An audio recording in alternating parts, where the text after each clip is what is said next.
What's the most disturbing artwork a student has ever submitted? My little brother got in trouble for drawing a picture of a polar bear eating a seal. Lots of red crayon was used. He was like 9. I didn't get why it was a big deal. It's not like it doesn't happen. Grown-ups like to think kids don't know anything bad happens until they turn 20. Can you imagine if they got their way? If, after 20 years you found out everything parents don't like to talk about? I had this kid I'll call Joe. He had special needs but loved movies. He hated everyone but me. I was his first male teacher ever. He would often draw me pictures of Godzilla and King Kong. It was awesome. When he went to the next grade he drew a picture of his new teacher being eaten by sharks. She freaked, called a whole bunch of meetings, went nuts. She was saying that she was scared that he wants her dead and that she feared for her life. I was asked to have a talk with the kid. I asked him what the picture was and he said it was the lady from Jaws 4 being eaten by Jaws. We then proceeded to talk about how Jaws 1 and 2 are awesome. Man, some teachers are straight up paranoid. And rightfully so. What if he brought a shark to school? My kids in Korea presented me with this masterpiece one day. Note their sweet little names at the bottom. This looks like a picture you'd find in a very itty creepypasta. My kids suddenly handed me a picture of a woman with hyper-realistic eyes dripping blood. Then a skeleton came out and killed me. I had a male college drawing eye student who liked to draw pictures of beautiful women screaming. I can see how this could easily be goth pretty camp or trying too hard to be edgy. It wasn't any of those things. He just really liked pictures of women in distress and seemed obsessed by the idea of it.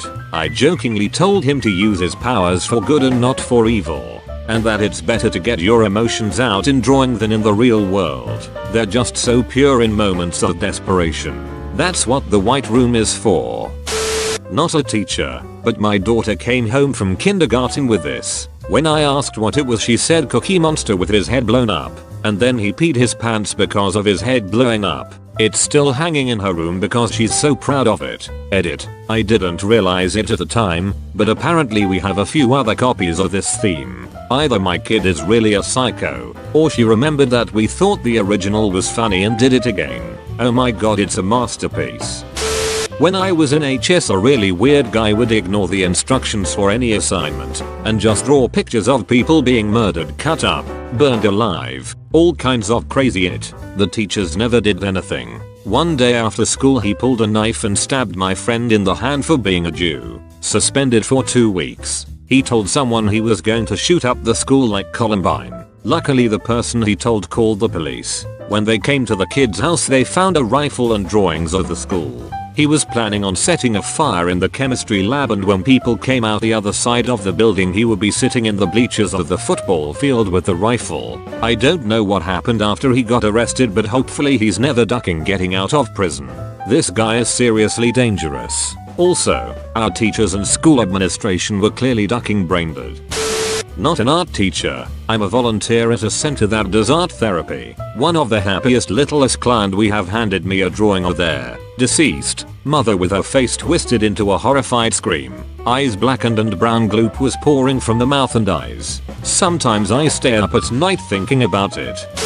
Not an art teacher, but in my AP art class in 12th grade, a fellow student in class decided to make an art portfolio with the human fetus as its theme. One piece in particular was a hyper-realistic ink drawing of a tossed salad with little fetuses in lieu of shrimp. Yep, edit. If memory serves. There was also a piece they did of a martini with a fetus in lieu of the olive on the toothpick. Obligatory. Not an art teacher, but in high school we had a kid whose art portfolio was displayed at the school's art show. Numerous drawings, sketches, paintings, etc. of tadpoles. From a single one to dozens to hundreds. A full 2 years of art classes dedicated to tadpoles, until he informed everyone he was drawing sperm. A yellow smiley face with sad mouth with the big black words written on. I want to eat a lot of medicine to kill myself, my parents hate me. The kid is 10 years old. When I was in kindergarten, I drew a male ghost going to the bathroom. I had older brothers, so it was very detailed. And I even put a water line on the testicles, because that is where I thought urine was stored. The teachers and principal called in my parents for a serious conference and asked my dad what he was going to do about the picture. After my dad finished laughing, he told them that he was going to make copies and send them to all of his friends and relatives for Halloween. And he did. That was 40 years ago, and I still have a few extra copies if any of you need them. Oh, and I found out that bulls do not, in fact, store urine. Back in the 90s I volunteered at an art studio that provided free classes for low-income inner-city at-risk youth. Wonderful non-profit run by a couple of cool old hippie ladies who did an amazing job helping the kids feel free to express themselves artistically no matter what they wanted to create. For example, one teenage smartass made an elaborate paper mache of Bob Marley smoking a huge joint and they hung it proudly in a place of honor. No judgment or preachiness at that art class. So one year they decided to have the younger kids do a Day of the Dead themed picture with a short paragraph to commemorate a loved one. The teachers were expecting pictures of grandmas or maybe pets, and there were some of those. There were also several scenes of murder, including childishly drawn guns, knives and oh so much red, followed by short descriptions like, "My brother got shot. He dead now. It was loud and scary. I miss him." These were like 7-9-year-olds. Those pictures were displayed just as proudly as the grandma pics. Not a teacher, but in 2nd grade I was infatuated with the battleship Bismarck. I also loved the flag on it with the red background and white circle with that cool box thingy. We had to build a design to look like a quilt using construction paper. I did mine using the Nazi flag. It looked 100% like it. My teacher didn't say a word, but when I showed it to my parents they burned it. It took me until 5 years to figure out why they did that. High school 1977.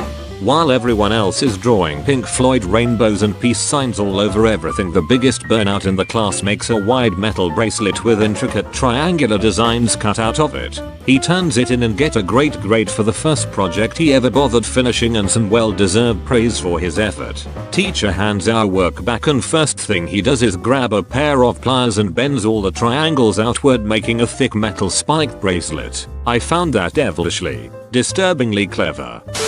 Not an art teacher, but I worked at an elementary after school program when I was 17.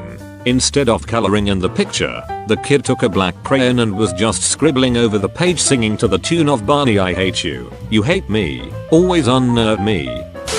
Told the kids to draw something that makes them happy. One kid scribbled black all over the page and said nothing makes him happy. Edit. The student was referred to the school counselor.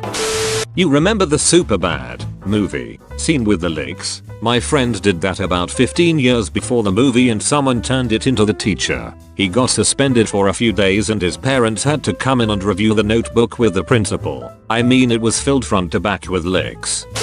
Not a teacher, but a student in class painted pictures of wrist cutting, self-harm and suicide. It even went on display for the whole school to see.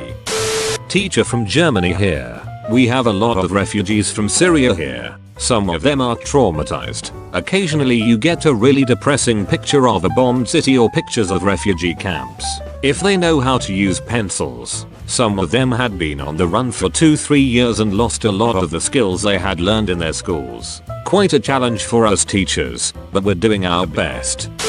My school was unlucky in that almost every year a student died. It was a big deal for us, as each year only had around 60 students. Well, my younger brother had this classmate that said my brother was probably going to be the one who died. It was ducked, but no one really cared because my brother was his kind of odd. Kid ended up dying during open heart surgery. In my brother's art class they made a quilt, and my brother's square only said "calm as a ish."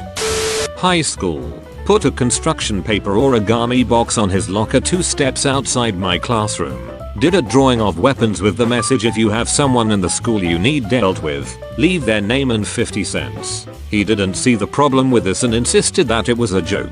This was years after Columbine. But still, weird thing to joke about. This is the same kid that chose to do a project on Uruguay, because it sounds like you're saying you're a gay. I have an art studio for children and have seen some very interesting artwork produced throughout the years. The 2 experiences I am listing below didn't involve the children's artwork, but they were disturbing all the same. I had a little boy, 5 years old, who always wore gloves and sunglasses. I knew he needed to wear them due to some sensory issues he was experiencing. Although he did get defensive when other kids asked him about his outfit, he was a sweet kid. One day during summer camp, I saw him sitting on the floor whispering intently into an event in German. I had no idea he could speak German. He had only spoken English for the time I knew him. I asked him what he was doing, who he was talking to, and he explained, "I'm communicating with the demons." When I talked to his mom about it later, she told me he doesn't know how to speak German.